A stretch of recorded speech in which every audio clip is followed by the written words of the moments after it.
Il me dit, tu pars, il me dit, tu sors de ce bureau-là. Une fois que tu pars, tu considères que tu ne travailles plus à moi.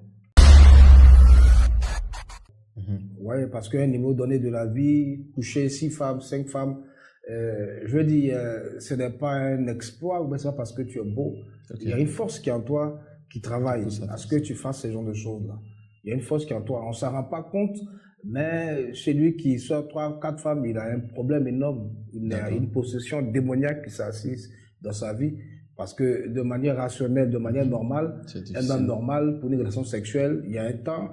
Et puis, une relation sexuelle, ça nécessite une certaine disposition de corps, d'âme et d'esprit.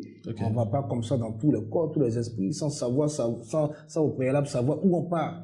Donc, quand on part comme ça, c'est comme des spirales, des prisons dans lesquelles on se met, parce que l'impudicité te met dans des spirales, dans des prisons. Et donc, ce jour-là, je fais 3 conquêtes, et je me force, après les 3 conquêtes, celle avec qui je dors, je me force, je bois bien, et quand tu es sous l'effet de l'alcool, tu ne t'en rends pas compte, quand tu te réveilles le matin, tu es face à tes réalités. Tu es face à tes réalités. Qui tu es, Chilo? C'est quoi ta fonction dans la maison du Seigneur? Chante de l'Éternel. Là, cette conversation, tu l'as avec qui? Avec moi. Avec toi-même? Oui, quand je me réveille le matin. Et la fille, elle est couchée à côté de moi. Ah, elle est encore là? Oui, elle est là. Et ça, il y a une certaine colère qui monte en moi. J'ai dit, je me hais moi-même. Je me dégoûte moi-même. Et donc, je la réveille. Elle veut dormir encore jusqu'à midi. Je dis, non, pas question. Il faut que tu partes. Parce que je dois prier. J'étais carrément au bord des larmes. Et quand elle part, je me mets au coin du lit. Et je prie. Je pleure de toute mon âme, de tout mon cœur. Je sanglote même. Je pleure. C'est ce qu'on pourrait appeler une prise de conscience. Je demande pardon à Dieu.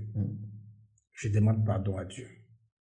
Je demande pardon à Dieu. Je prie jusqu'à ce que je sente la conviction qu'il y a une certaine paix qui s'installe dans mon cœur. Et depuis ce jour-là, je fais vraiment attention. Je fais vraiment attention à ma sexualité, à ce que je faisais et tout. Je n'étais pas encore dans une relation sérieuse, je veux dire. Je n'avais pas encore doté de femme. Et c'est tout à ton honneur. Ok, alors Chilo, tu as un diplôme en marketing et communication. Pourquoi ne pas avoir choisi de faire carrière avec ces diplômes-là plutôt que de devenir chanteur? Très belle question. On me la pose très souvent quand je suis sur les plateaux de télé. Le premier travail que j'ai eu, je ne l'ai pas cherché. C'est-à-dire que j'étais en maîtrise, en année de maîtrise sur la fac d'anglais ici à l'université de Cocody. Et puis à l'église, on avait un grand frère qui était dans la location des véhicules.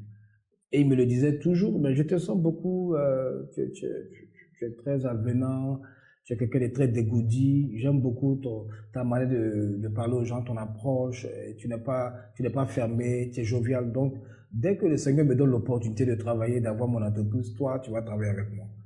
Il n'y a pas de problème, mais je partais à l'école et je faisais, à côté là, j'avais commencé aussi ma carrière de chante, mais j'étais plutôt choriste d'artistes, gospel, voilà, bref.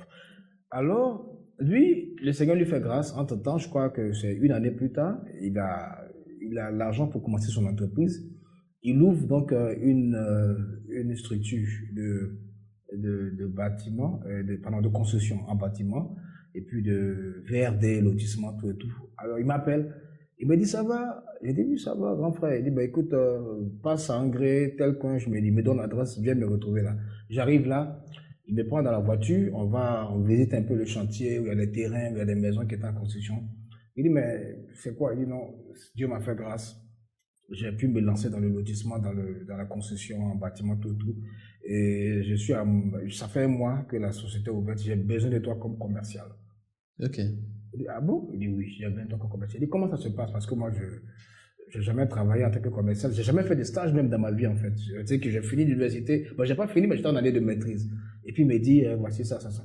Oui, d'accord, mais je dois finir ma maîtrise. Non, il n'y a pas de problème. Tu peux finir ta maîtrise, mais j'ai besoin de toi parce que j'aime la personne que tu es, l'aura, la grâce que tu dégages et tout. Parce que il partait à l'église et il chantait, du moins, les dimanches, quand je chantais, c'était ça. Il faisait partie des personnes qui adoraient, vraiment. Mais il me faisait des offrandes aussi à l'église souvent. Ah ouais, après un beau moment d'adoration. Et donc, j'en parle à ma mère, elle me dit, mais vas-y, c'est une belle opportunité. J'arrive, mon premier salaire, c'est 4 000 francs le mois. Ok. On est en quelle année? Nous sommes en 2000, il y a eu la guerre en 2002, nous sommes en 2012. Ok. Nous sommes en 2012. Oui, en 2012, c'est ça. Alors, mon rôle, c'est d'être commercial, c'est de chercher des voies et moyens pour vendre au mieux les produits de l'entreprise. Donc, je définis ma stratégie. Il me dit, OK, ça c'est bon, on discute et tout et tout. Bon, après, on tombe d'accord. Donc, je commence à implémenter mon système. Et puis, les clients commencent à arriver. Il m'a dit 50 000 francs comme salaire. Avant la fin du mois, il me paye les 50 000 francs et il me dit, tu passes à 100 000. Je commence à travailler. Je fais un mois, il me paye effectivement 100 000. Les clients arrivent toujours. Il me passe à 150 000 francs. En l'espace de 3 mois, je suis passé à 150 000 francs de salaire. Moi qui étais à 50 000 francs. Donc moi, je commence à prendre goût à cette activité. Je me dis, mais waouh, mais c'est comme ça. Donc c'est comme ça les gens évoluent à Abidjan. C'est comme ça la vie va vite. Mais justement, pourquoi tu ne restes pas dans ça puisque tu gagnes de l'argent? J'explique, mon cher frère. J'explique. Alors, donc, je vois que, voilà, ça commence à avancer. Et puis, bon, je me fais des contacts. Enfin, j'aime cette atmosphère-là.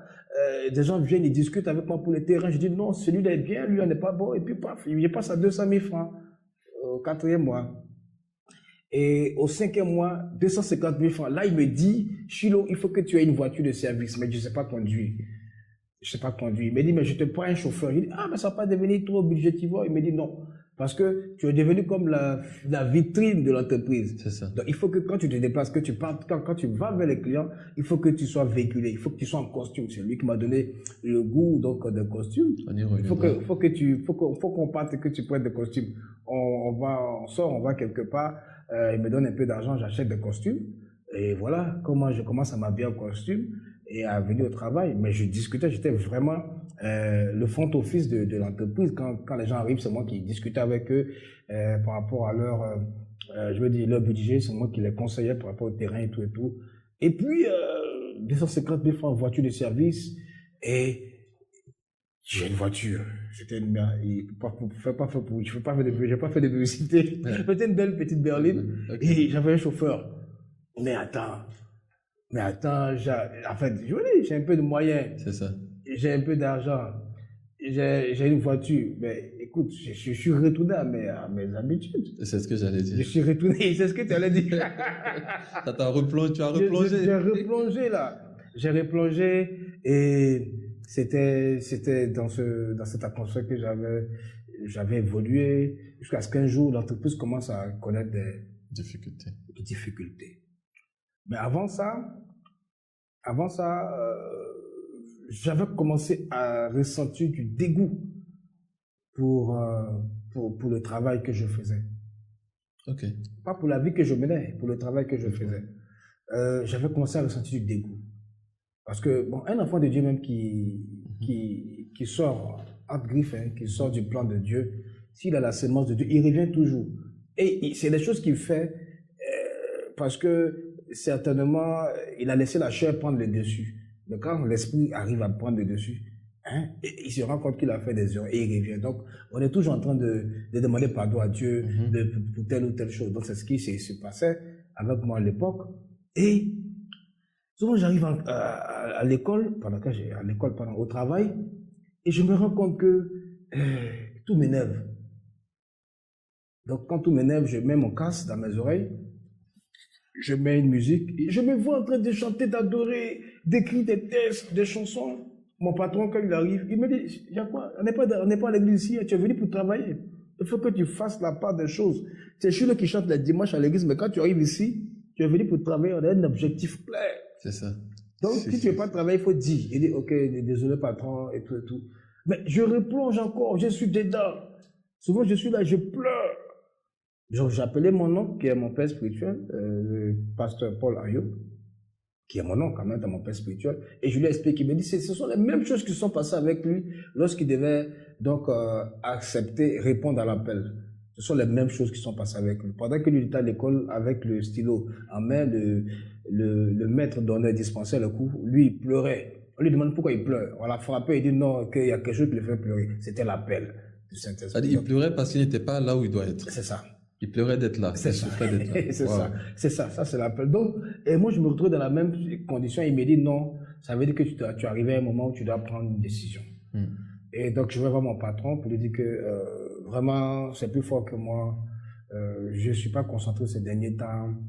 Et parce qu'il me confiait beaucoup de charges au niveau de l'entreprise. C'est moi qui allais faire les versements, je faisais de recouvrement, je recevais les clients. J'étais vraiment le pilier central de l'entreprise.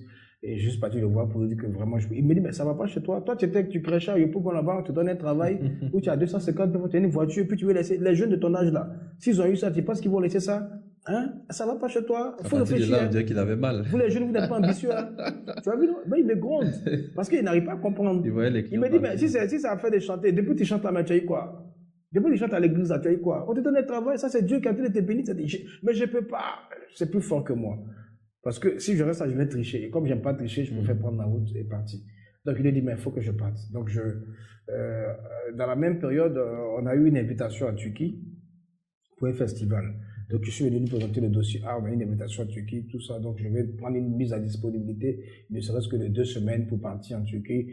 Et puis voilà, il me dit, tu pars, il me dit, tu sors de ce bureau-là. Une fois que tu pars à Turquie, considère que tu ne travailles plus à moi.